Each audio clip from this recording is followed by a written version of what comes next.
উনি রিক্সা চালাইছে এবং চাউলের ব্যবসা করছে।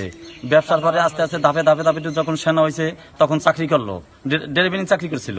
আপনি গাড়ি চালক হয়ে এত সম্পদের মালিক গাড়ি চালাচ্ছিলাম 15 বছর আগে, এখন তো আমি ব্যবসায়ী। প্রশ্ন ফাঁসের কত টাকা কামিয়েছেন? প্রশ্ন ফাঁসের 2 টাকা কামাইছি, সব খরচ করছি আল্লাহর রাস্তায়। সরকারি কর্ম কমিশনের চেয়ারম্যানের সাবেক গাড়ি চালক সৈয়দ আবেদ আলী। তিনি মাদারীপুরের ডাসার উপজেলার পশ্চিম বোতলা গ্রামের মৃত আব্দুর রহমান মীরের ছেলে। প্রাথমিকের গণ্ডি পেরিয়ে 6ষ্ঠ শ্রেণীতে পড়াকালীন চলে যান ঢাকায়। সেখান থেকেই ধীরে ধীরে ঘটে জীবনের বাঁক বদল। পিএসসি থেকে প্রশ্নপত্র ফাঁস হওয়ার অভিযোগ ওঠার পর ব্যাপকভাবে আলোচনায় এসেছে আবেদ আলীর নাম।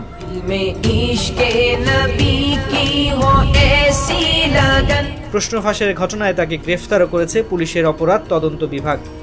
অথচ শৈশবে সেই আবেদ আলীর জীবনযুদ্ধটা শুরু হয়েছিল ভিন্নভাবে। অল্প বয়সেই ঢাকায় পা রেখে কাজের সন্ধানে নামতে হয় তাকে। কুলির কাজ থেকে শুরু করেন আয় রোজগার, এরপর রিক্সা চালানো, হোটেলে ধোয়া মোছার কাজ, চাল বিক্রি সহ যখন যে কাজ পেয়েছেন তাই করেছেন। এক পর্যায়ে গাড়ি চালানো শিখে চাকরি নেন পিএসসিতে। সেখান থেকেই ভাগ্যের চাকা ঘুরিয়ে নেন তিনি। অনৈতিক উপায়ে কুলি থেকে বনে যান কোটিপতি, গড়েন বিপুল অর্থ সম্পদের পাহাড়।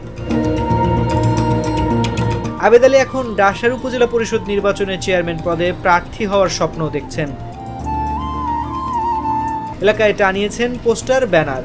নিজ গ্রামে গড়ে তুলেছেন 3 তলা বাড়ি, একটি পাকা মসজিদ ও বাগান। কিনেছেন বহু ফসলি জমি। আবেদ আলী একা নন, প্রশ্ন ফাঁসে জড়িত হিসেবে নাম এসেছে তার বড় ছেলে সৈয়দ সোহানুর রহমান ওরফে সিয়ামেরও। এ অভিযোগে তাকেও গ্রেফতার করেছে সিআইডি। গ্রেফতারের পর সিয়ামকে ছাত্রলীগের ঢাকা মহানগর উত্তর শাখার ত্রাণ ও দুর্যোগ ব্যবস্থাপনা সম্পদের পদ থেকে অব্যাহতি দেওয়া হয়েছে। তবে তিনি এখনো ডাসার উপজেলা ছাত্রলীগের সহ সভাপতি পদে রয়েছেন। এটার জন্য আজকে থেকে আগামী যে কয়দিন এই তীব্র গরম থাকবে, ঠিক ততদিন পর্যন্ত আপনাদের জন্য এই গ্রীষ্মকালীন ভালোবাসা অব্যাহত থাকবে, প্রতিদিন থাকবে। খোঁজ নিয়ে জানা যায়, ছোটবেলায় বাবাকে হারান আবেদ আলী। এরপর 3 ভাই ও 1 বোনকে নিয়ে তাদের মা অনেক কষ্ট করে সংসার চালান। অন্যের জমিতে ধান কুড়িয়ে ও সেগুলো বিক্রি করে সংসারের খরচ জোগাতো তার মা। পরিবার নিয়ে আবেদ আলী এখন ঢাকাতেই থাকেন। মাসে 2-1 বার যান গ্রামের বাড়িতে। উপজেলা পরিষদ নির্বাচনের চেয়ারম্যান পদে প্রার্থী হতে প্রচারণাও চালাচ্ছেন অনেকদিন ধরে। গ্রামে গেলেই গরিব মানুষদের নানা ধরনের সহযোগিতা করেন। এবছর কোরবানির ঈদে তিনি গরিবদের মাঝে অনেক মাংস বিতরণ করেছেন। এসব কর্মকাণ্ডে গ্রামের মানুষও তাকে বেশ পছন্দ করেন। এ কারণে তার প্রশ্ন ফাঁসে জড়িত থাকা বা অনৈতিক উপায়ে কারিগরি টাকার মালিক বনে যাওয়ার খবর কিছুতেই মানতে পারছেন না এলাকার মানুষরা। এই পর্যন্ত আমরা এরকম তার বিরুদ্ধে শুনি নাই। এলাকায় আমরা এখানে এইটা চক্রান্ত কিনা এখন আমরা এই ধরনের সন্দেহান আছি। উনি ওনার যেখানে মুসলমানি না করায় ওই সময় উনি ঢাকা চলে গেছে। ঢাকা যাওয়ার ফলে উনি রিক্সা চালাইছে এবং চাউলের ব্যবসা করছে। ব্যবসার পরে আস্তে আস্তে ধাপে ধাপে ধাপে যখন সেনা হয়েছে তখন চাকরি করলো, ডেলিভারি চাকরি করছিল। চাকরি করার পরে ধাপে ধাপে মনে করেন যে নানান ধরনের ব্যবসা সে জড়িত, যে ফ্লাইটের ব্যবসা, আরো আর কি অনেক ধরনের জায়গা কিনে জায়গা বিক্রি করতো, এই ধরনের কিছু শুনছি।